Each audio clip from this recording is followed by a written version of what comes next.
10 દિવસના વ્રત ઉપવાસ અને ભક્તિભાવ બાદ શનિવારે વહેલી સવારે ભરૂચ જિલ્લામાં દશામાની પ્રતિમાઓને ભાવભીની વિદાય અપાઈ હતી। જય દશામાના નાદ સાથે નદી, તળાવ અને નહેરોના કાંઠે ભક્તિનો માહોલ છવાયો હતો। ભક્તોએ માતાજીની આરતી ઉતારી પરિવારની સુખ, શાંતિ અને સમૃદ્ધિ માટે પ્રાર્થના કરી પ્રતિમાઓનું વિસર્જન કર્યું હતું। ભરૂચના જાડેશ્વર નર્મદા ઘાટ ખાતે જાડેશ્વર ગ્રામ પંચાયત અને વીએનપી ફાઉન્ડેશનના સંયુક્ત ઉપક્રમે દશામાની પ્રતિમાઓના વિસર્જન માટે વ્યવસ્થા કરવામાં આવી હતી। અહીં વહેલી સવારે 5 વાગ્યા સુધીમાં જ 5000થી વધુ પ્રતિમાઓનું મા નર્મદામાં વિસર્જન થઈ ચૂક્યું હતું। મોટી સંખ્યામાં શ્રદ્ધાળુઓ ઉમટી પડતા સમગ્ર ઘાટ જય દશામાના નાદથી ગુંજી ઉઠ્યો હતો।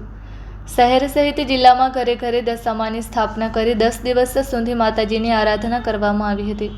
10 દિવસની ભક્તિ પૂર્ણ થયા બાદ શનિવારે વહેલી સવારથી ટ્રેક્ટર, ટેમ્પો સહિતના વાહનોમાં પ્રતિમાઓને વાજતે ગાજતે વિસર્જન સ્થળોએ લઈ જવાઈ હતી। પરિવાર સાથે આવેલા નાના મોટા સૌએ આરતી ઉતારી માતાજીને ભાવભીની વિદાય આપી હતી। જાડેશ્વરના નર્મદા પાર્ક ઘાટ ખાતે ગ્રામ પંચાયત દ્વારા પ્રતિમાઓના વિસર્જન માટે વ્યવસ્થિત સુવિધા ઊભી કરવામાં આવી હતી। મોટી સંખ્યામાં શ્રદ્ધાળુઓ અહીં પહોંચ્યા હતા અને શાંતિપૂર્ણ માહોલમાં વિસર્જન કર્યું હતું।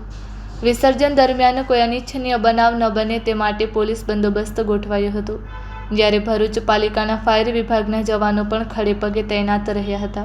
10 દિવસ સુધી ઘરમાં ભક્તિ અને ઉત્સવનું વાતાવરણ સર્જનાર દશામાની પ્રતિમાઓને વિદાય આપતી વખતે અનેક પરિવારોની આંખોમાં ભાવુકતા જોવા મળી હતી।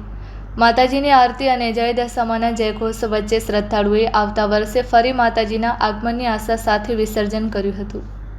આજે જાડેશ્વર નર્મદા ગાર્ડનના ઘાટ ખાતે દશામાની મૂર્તિનું વિસર્જનનું આયોજન વીએનપી ફાઉન્ડેશન અને જાડેશ્વર ગ્રામ પંચાયતના સંયુક્ત પ્રયાસથી થયું હતું, જેમાં અત્યારે હાલ 5 વાગ્યા સુધીને લગભગ 5000થી પણ વધુ દશામાની નાની મોટી પ્રતિમાઓનું વિસર્જન થઈ ચૂક્યું છે।